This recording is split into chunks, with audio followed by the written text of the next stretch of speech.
it's do you have any thoughts on why hard drugs and rock stars have become synonymous? I mean, you can see why if you had a life like Bessie Smith had, or Billie Holiday or something like that, what they went through. If I were them, I suppose I would take anything that was available. But I mean, Yeah. most of the people in rock haven't had that dismal, grinding, horrible kind of life. That is it in any way a way of emulating those other people who were Well, like those there's a lot of, old-time you know, blues I mean, people? a lot of pop people go through a hell of a lot, you know. Just say in 1 year they see so much, and they go through Yeah. so many different things that they either just want to get high. I mean, basically it starts with people who just want to get high, you know, like people drink. I mean, that's a big problem. People have a drink, like I suppose after the show, maybe you have a drink just to get a little high. So musicians, you know, either drink a little bit or maybe they smoke a bit, and then they want to get a bit high, you know, and they're sort of really looking for something. Mm-hmm. And it's the same with all those Bessie Smiths and all those people, because the world is such a hard place to try and make it in. So I mean, they're all just like buffers, all those drugs and things, and I suppose if they get on top of you, you know, they get next to you, and then you can't stop it. I don't know, the hard things. That's what I wonder, like heroin. I mean, why that? Certainly, hardly anybody's been through anything like those people I mentioned, like Billie Holiday's life. So a life like that, I can see the really violent hard drugs, I suppose, because anything might be better than what they're going through. But unless you're to the point where you can say, I am just in the fires of hell all day, you know, day and night.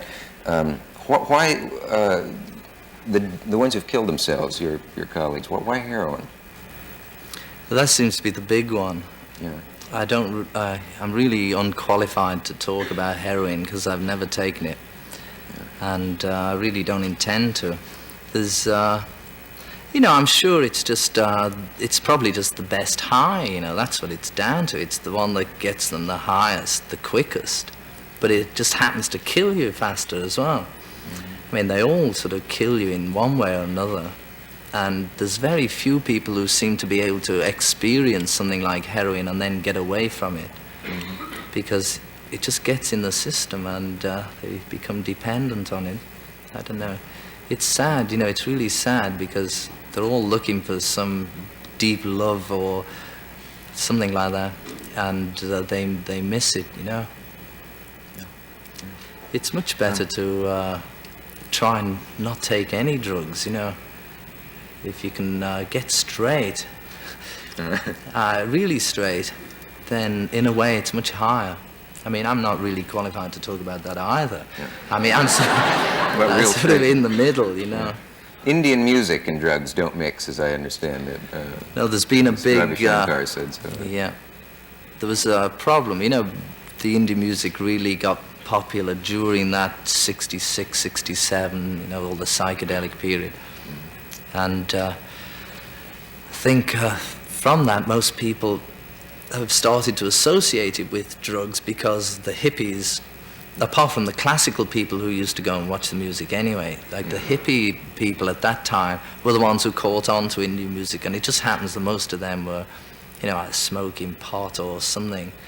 And since then, you know, I don't know, maybe Ravi will be able to explain how the two got caught up together, but it's really a problem. It's a problem for Ravi, because he's, you know, trying to do this, spent years and years of real disciplined life in order to play this music, and then people think, oh, you know, he must have taken dope to play that good, you know. And it's really, it's a terrible thing, you know, when somebody's, it's completely the opposite. The audience are really misunderstanding what the whole thing's about. Maybe we can talk about that. Yeah. If we don't